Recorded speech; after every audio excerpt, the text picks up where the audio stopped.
ये पॉइंट है ना। हाँ। अच्छा, अब खेलता रहा, मैं पढ़ा लेता हूँ।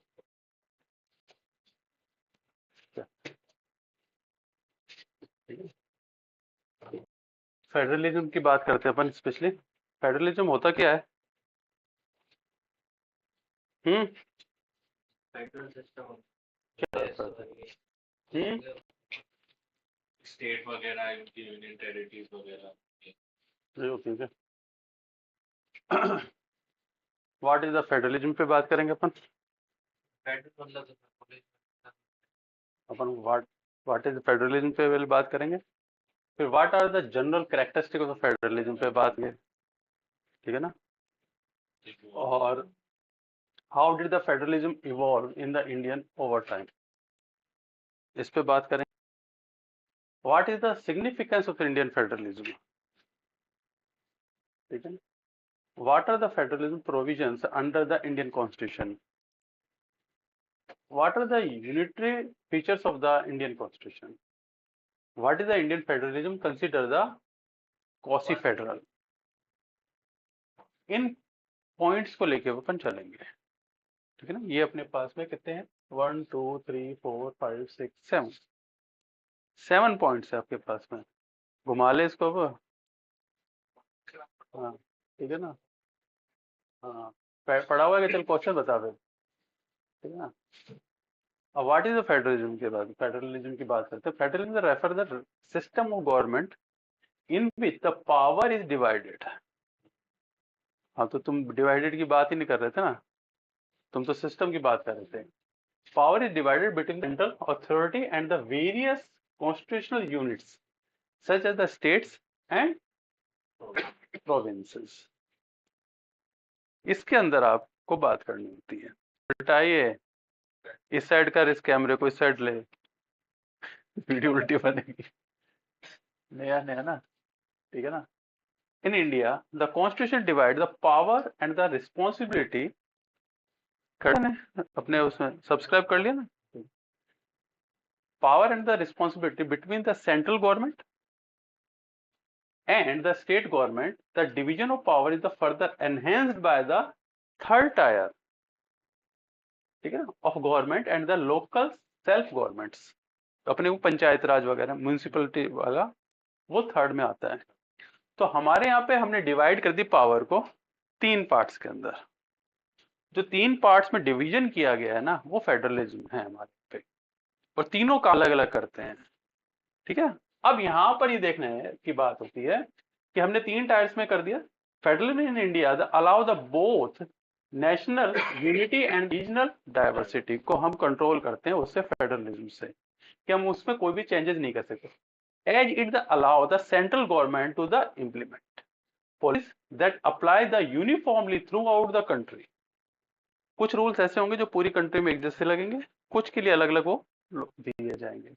while some allow the state to tailor policies of the meet and the specific need for their the regions। एक तो होगी सारी पॉलिसी जो सबके लिए है, ठीक है ना। कुछ पॉलिसीज ऐसे होंगी जो एक स्पेशल स्टेट के लिए है, ठीक है ना, ऐसे। हाँ, ठीक है। What is the general characteristics of federalism की बात अगर अपन करते हैं, तो इसके अंदर अपन क्या क्या कैरेक्टर्स हैं। अब कैरेक्टर्स की बात करते हैं तो इसके अंदर जनरल कैरेक्टर्स क्या क्या है वो समझने की बात है। ड्यूल गवर्नमेंटल स्ट्रक्चर है इसके अंदर, 3 टायर गवर्नमेंट है इसके अंदर, डिवीजन ऑफ पावर्स है इसके अंदर, सुप्रीमेसी ऑफ द कॉन्स्टिट्यूशन है, कॉन्स्टिट्यूशन फर्स्ट नंबर पे रहता है, फिर है एसिमेट्रिकल फेडरलिज्म है, और इंडिपेंडेंट जुडिशरी यूनियन। हाँ, superiority in the certain the situations. कई जगह पे सेंटर है, उसकी सुपीरियरिटी रहेगी, वो कुछ करेगा, ठीक है ना। Inter state relation and the cooperative federalism, और सिंगल सिटीजन है, flexible and the rigid amendment है, गवर्नर रूल्स एंड स्टेट है, and financial relation and the fiscal federalism आएगा। ये सारे के सारे आपके पास में किसके अंदर आ रहे हैं, ये सारे के सारे इसके अंदर फेडरलिज्म के कैरेक्टरिस्टिक्स हैं ये, ठीक है, ये करेक्टरिस्टिक्स हैं। ठीक है,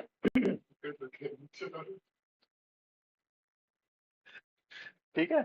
तो स्पेशली हमको ये फेडरलिज्म के करेक्टर्स पता होने चाहिए। अब यहाँ पे है यूनियन स्टेट गवर्नमेंट जो है, ठीक है ना, अब वहां पर उसके वर्ग क्या क्या हैं, ठीक है ना, उन्होंने कैसे उसको डिवीजन किया है, अपन को ये देखना होता है। तो स्पेशली एग्जाम्पल के तौर पे अपन देखते हैं, तो यूनियन गवर्नमेंट जो है वो हैंडल करती है कुछ सब्जेक्ट को, उसको गवर्नमेंट हैंडल नहीं करती, ठीक है ना। उनको क्या करती है कि डिफेंस है, ठीक है, फॉरेन पॉलिसी है, and the atomic energy handle करती है, ठीक है ना। और देखो, ठीक है ना, और यहाँ पे ये इसने हैंडल किया अपने, और स्टेट क्या करेगी, हैंडल करेगी हेल्थ, पुलिस और local governance. State defence, foreign policy और एटॉमिक एनर्जी को नहीं करेगी, उसका कोई लेना देना नहीं, उसके अंदर वो टांग बिल्कुल नहीं अड़ा सकती, अपने व्यू भी नहीं दे सकती, ठीक है ना। लेकिन पुलिस है, हेल्थ है, और लोकल गवर्नेंस के जो भी फंक्शंस है वो स्टेट करेगी। जो सेंटर के हैं, जो स्टेट के हैं वो स्टेट करेगी। अपन ने इसके ऊपर पूरी बात की पहले, ठीक है ना। थ्री टायर गवर्नमेंट्स के अंदर अपन बात करते हैं, union, state and the local bodies है। इसमें 73 एंड 74 अमेंडमेंट जो हुआ था कॉन्स्टिट्यूशन के 92 के अंदर, ठीक है ना, उसके अंदर क्या था, government include the panchayat rural के अंदर, म्यूनिसिपलिटी सिटी आएगी अर्बन के अंदर, ठीक है ना। ये इसके अंदर कर रहे थे हाँ, लोकल बॉडी है। तो अपने यहाँ पे जो पार्षद होते हैं उनकी मीटिंग होती है ना वहाँ पे, तो वो ऐसे ही होते हैं जैसे संसद में होता है, वैसे ही लड़ाई झगड़ा करते रहते हैं वो लोग, ऐसे।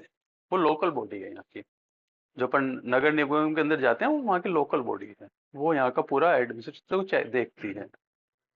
हाँ, अर्बन एरिया ना, ठीक है ना। तो ये आपको देखना है, ठीक है ना। डिवीजन ऑफ पावर की बात करते हैं, तो three list in the seventh schedule के अंदर है। थ्री लिस्ट कौन कौन सी है अपने, यूनियन लिस्ट के अंदर आपने defence, foreign affair and the banking आ गई। स्टेट लिस्ट के अंदर आपके police, public health and the agriculture आ गया।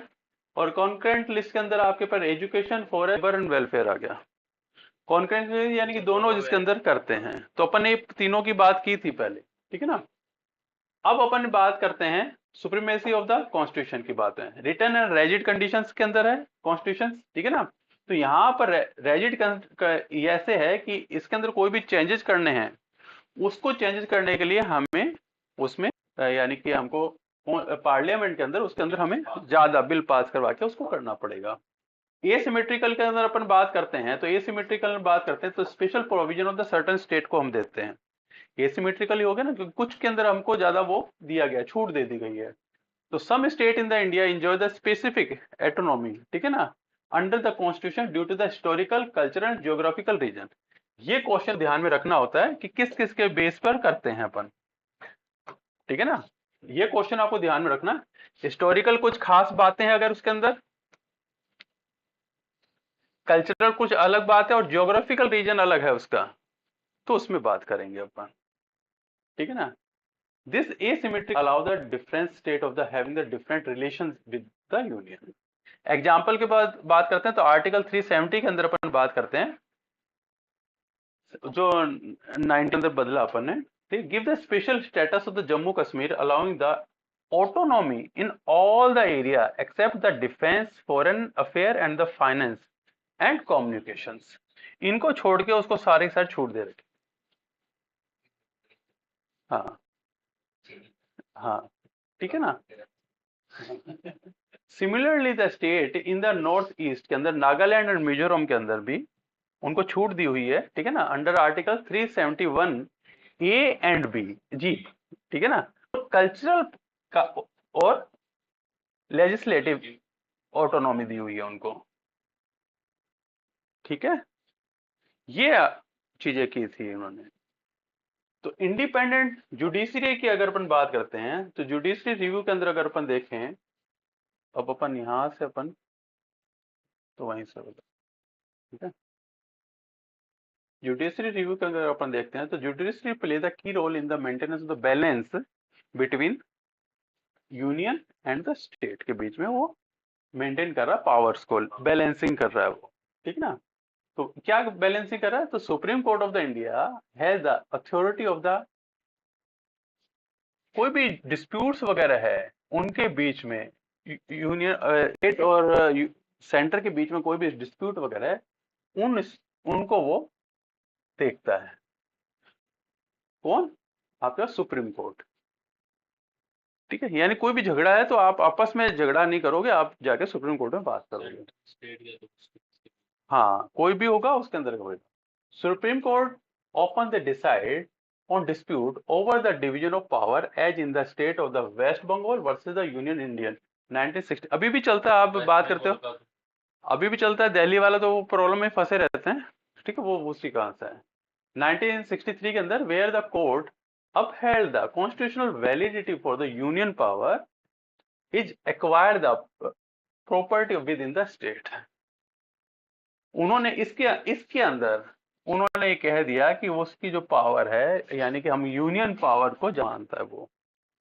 ठीक है, इसके अंदर बताया उन्होंने यूनियन क्या superiority of in the certain situation के अंदर यूनियन जो होगा, सेंटर जो गवर्नमेंट होगी वो सुपीरियर रहेगी स्टेट से। ये उसमें खास बात दे रखी। स्ट्रोंगर सेंटर है। Indian federalism often the describe the quasi federal है। अब यहाँ पर क्या है, कॉसी फेडरल क्या है? Because the dominancy of the union, centre की डोमिनेंसी है। ठीक है ना, सेंटर के ऊपर किस किस मैटर के ऊपर है, अब इसके अंदर अपन बात कर लेते हैं। तो स्पेशल जो सर्कमस्टांसेस जो आते हैं, ठीक है, इमरजेंसीज वगैरह आती है, उसमें वो सेंटर का चली जाती है पावर। एग्जाम्पल के तौर पे देखते हैं तो आर्टिकल 356 है, union can impose the president rules in state if it is the determined that the state government cannot function according to the constitution provisions। जैसे अभी चल रहा है अपने वेस्ट बंगाल के अंदर आता है, तो वहां पर गवर्नमेंट ये चाह रही है कि भाई जो गवर्नर है वो ये कहे कि ये सब सही ढंग से काम नहीं कर रहा। अगर वो ये लिख के दे देता है तो वो उसको कैंसिल कर सकते हैं, और वहां पर प्रेसिडेंट रूल चलेंगे, फिर राष्ट्रपति शासन आ जाएगा वहां पे। ठीक है ना, इसलिए वो चीज चलती रहती है। This provision has been the frequently used sometime the controversial in the case of the dismiss the Kerala government of the 1953 के अंदर। सबसे पहले पंजाब में हुआ था राष्ट्रपति। हाँ, स्टेट गवर्नमेंट वाला काम है। हाँ, बीजेपी चल रही है। अगर अगर सेंटर के अंदर सेंटर को नहीं है वो, और यहाँ पे कुछ प्रॉब्लम्स आ रही है, ठीक है ना, तो राष्ट्रपति शासन को लगाया जा सकता है। किसके अंदर से? 356 का। अगर गवर्नर ये परमिशन देता है कि साहब यहाँ की गवर्नमेंट सही, और जैसे झगड़े ज्यादा हो गए या वो उसको देगा, ऐसे नहीं कह सकता। वहां पे वो बताएगा साहब यहाँ पे झगड़े जाए हैं, कुछ और प्रॉब्लम्स हैं। ठीक है, यानी कि यहाँ पे रूल रेगुलेशन जो फंडामेंटल रूल्स हैं वो अभी काम नहीं कर रहे हैं, अब बिगड़ रही है हालत, तो राष्ट्रपति शासन लग जाता है। वो सेंटर दे देगी उसके अंदर। जैसे टीचर की हाँ, वैसे वो उसको आगे परमिशन देता है तो राष्ट्रपति अब सिग्नेचर करके उसको कहेगा, वो डिसमिस करके 356 आर्टिकल 356 के अकॉर्डिंग उस पे यहाँ पे राष्ट्रपति शासन लगा देते हैं, उसको कैंसिल कर देते हैं गवर्नमेंट को। राष्ट्रपति शासन में ये होता है कि वो सारा के सारा कंट्रोलिंग जो थी, जो चीफ मिनिस्टर कर रहा था, वो उसके पास चली जाती है। जो भी बिल पास होंगे वो राष्ट्रपति करेगा, और वो सेंटर कंट्रोल कर रही है, गवर्नर है। प्रेसिडेंट संभाल रहा होगा, राष्ट्रपति शासन हो गया। तो कर तो दूसरे ही रहे हैं ना, वो सारा सिस्टम जो एडमिनिस्ट्रेशन है वो तो वही काम कर रहा है, लेकिन जो रूल्स बनाने हैं, जो फॉलो करना है, जो वर्क करना है, उसके ऊपर जो सिग्नेचर होंगे, यानी कि इस ये योजना, नई योजना बनती नहीं है, वही पुरानी योजना को चलाया जाता है, क्योंकि 6 मंथ का टाइम पीरियड होता है, उसमें इलेक्शन करवाने होते हैं। ये इसमें बंदिश है, ऐसे नहीं कि पूरे टाइम ही आपने लगा दिया, फिर 6 मंथ अगर आपकी पोजीशन सही नहीं होती तो 6 मंथ का और एक्सटेंशन मिल जाता है। 6 मंथ का टाइम होता है, 6 मंथ के अंदर आपको फिर आपको इलेक्शन करवाओ फिर वहां पे। तब तक वो जितने भी काम होते हैं वो सेंटर के थ्रू चल रहे होते हैं। That's it। में 20 जून ठीक है ना, तो inter state relationship and the cooperative federalism के अंदर बात करें तो मैकेनिज्म ऑफ कोऑपरेशन की अगर बात करते हैं, तो despite of the division of the power the Indian federalism the promote the cooperation between the union and state government. ठीक, उसके लिए क्या किया है उन्होंने? उन्होंने इंस्टीट्यूट बनाई, इंटर स्टेट काउंसिल है और नेशनल डेवलपमेंट काउंसिल है, हेल्प दो फोस्टर ऑफ द दिस यानी कि इन दोनों के बीच में कोऑर्डिनेशन के लिए इंटर स्टेट काउंसिल बनती है और नेशनल डेवलपमेंट काउंसिल वर्क करती है। ठीक है ना। सिंगल सिटीजनशिप है यहाँ पे, नहीं अपन थोड़ा सा ज्यादा आ गए। ठीक है ना, इसी के अंदर आइटम देखें, ये जीएसटी वाला आ रहा है। ठीक है ना, जो काफी अभी ठीक है चल रहा है। और एग्जाम्पल के तौर पर हम देखते हैं goods and service taxes, GST जो है, ठीक है ना, तो वो जो है प्राइम एग्जाम्पल है इसमें कोऑपरेटिव का, दोनों के बीच में अंडरस्टैंडिंग का। जीएसटी जो है वो काउंसिल जो है वो स्पेशली यूनियन और स्टेट के अंदर, ठीक है ना, कितने टैक्सेस लगेंगे उसकी पॉलिसीज बनाई जाती है। ठीक है, वो सेंटर कंट्रोल कर रही होती है और वो उसको मान रहा होता है। जैसे अभी 50 है भाई, तुम अगर कोई चीज खरीद रहे हो उसके ऊपर अगर 16% का टैक्स लग रहा है, तो 8% जो टैक्स है वो सेंटर का है और 8% तुम्हारे स्टेट का है, ऐसे। ठीक है ना। Unlike the US federal system के हिसाब से अगर अपन उनसे थोड़ा सा डिफरेंट क्या है, तो यहाँ पर सिंगल सिटीजनशिप है, वहां पे मल्टी सिटीजनशिप है क्या? उस पर्टिकुलर चीज के ऊपर टैक्स। ना दे तो जितना टैक्स होता है, अगर वो उसके अंदर पकड़ में आ जाता है और वो उसके अंदर टैक्स के अंदर आ गया, वो ऐसे नहीं, जैसे प्लेंटी होती है। आप कोई बिजनेस खोल के हम्म बैठे, एक बोतल खरीद, हम्म बोतल 50 रुपए की, हम्म वेट टैक्स, हम्म विदाउट टैक्स एक बोतल सिर्फ और सिर्फ रुपए हम्म छोटे दे। हम्म। फिर क्या, अगर उसकी एंट्री आई हुई है, अब देखो ऐसे है, अगर 50 लाख, यहाँ पे गवर्नमेंट के कुछ रूल्स हैं, अगर वो 50 लाख तक की साल की एंट्री चलती है उसकी, या अगर वो 1 करोड़ से ऊपर चला जाता है तो उसकी ऑडिट होती है। ठीक है, वो सीए करते हैं। ठीक है ना, कि वो उसके बही खाता वगैरह देखे जाते हैं। 50 लाख तक यहाँ पे ऑडिट की जरूरत नहीं होती। 50 लाख साल भर के अंदर तुम काटते हो तो उसके अंदर ऑडिट की जरूरत नहीं होती। इसलिए यहाँ पे क्या होता है, इंडिया के अंदर 3-4 फर्में बना ली जाती है अलग अलग नाम से। जैसे किसी की 2 करोड़ का हो रहा है, ठीक है ना, तो 4 फर्में बना ली, 50-50 लाख तक जाएगा वो, उससे उसको ऑडिट करने की जरूरत नहीं पड़ेगी। एक तरीके से गवर्नमेंट उसकी बुक्स नहीं देख सकती, हाँ, उसका हिसाब नहीं चेक कर सकती, हाँ ऐसे। तो अब छोटी छोटी चीजें होती हैं, जैसे अब देखो थम्स अप की बोतल है या कोई जो छोटी चीजें हैं, जो छोटे दुकानदार हैं, अब उनका 50 लाख का टर्नओवर जाता है नहीं है। ठीक है ना, तो जब 50 लाख के चल नहीं रहा तो उनकी ऑडिट नहीं होती ऐसे, तो इसलिए वो सीधे सीधे पकड़ा देते हैं।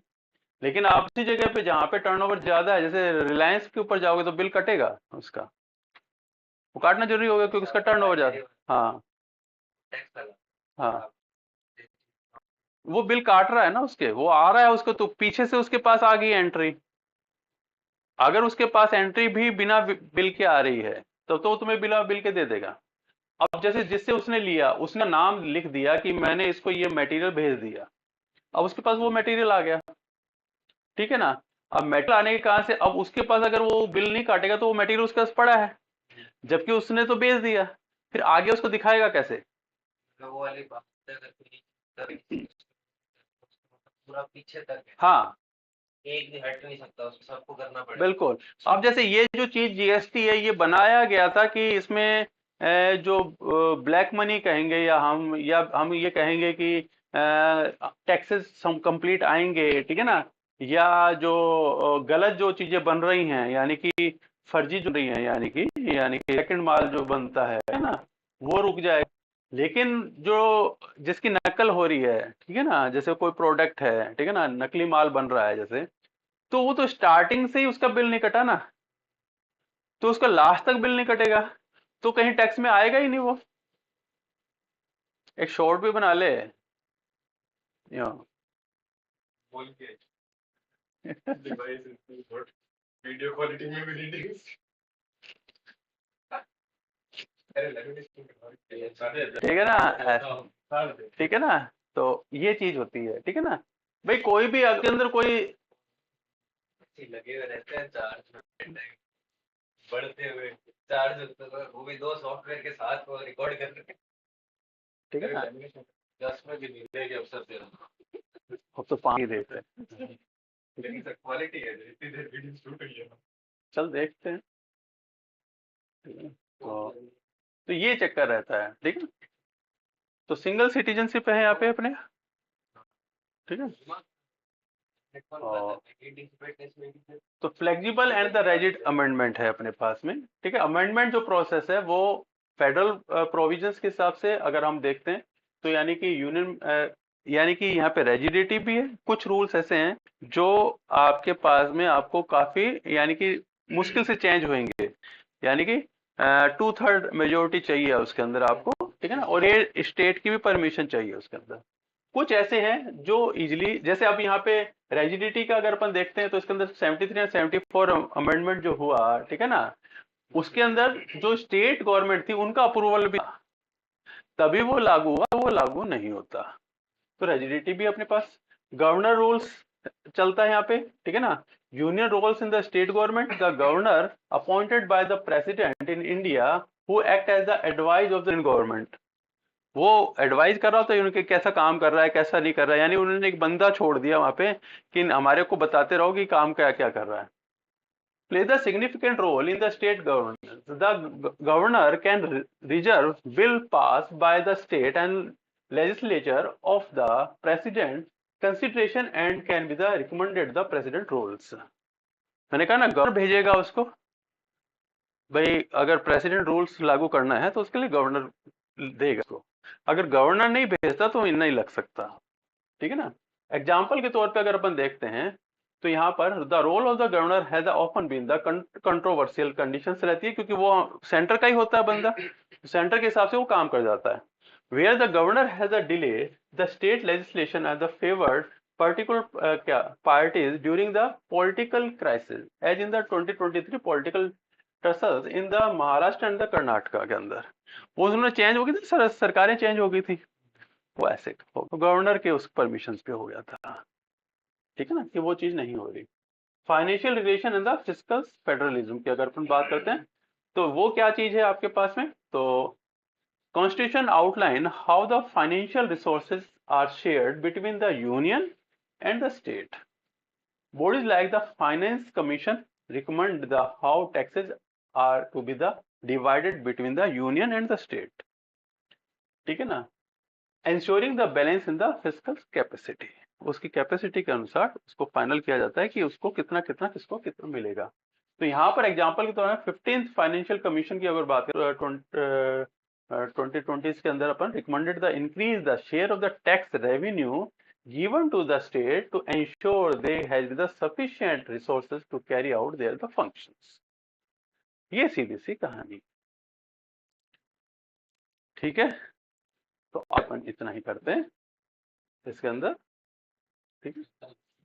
हाँ वो और तो है, 5 बज रहे हैं, मैडम की स्टूडेंट आ जाएगी, ठीक है ना। तो टैक्स कलेक्शन का देख 50-50 रहे, ये जरूरी नहीं है ना। तो आपको कैसा लगा, लाइक शेयर एंड सब्सक्राइब करें। Thank you very much.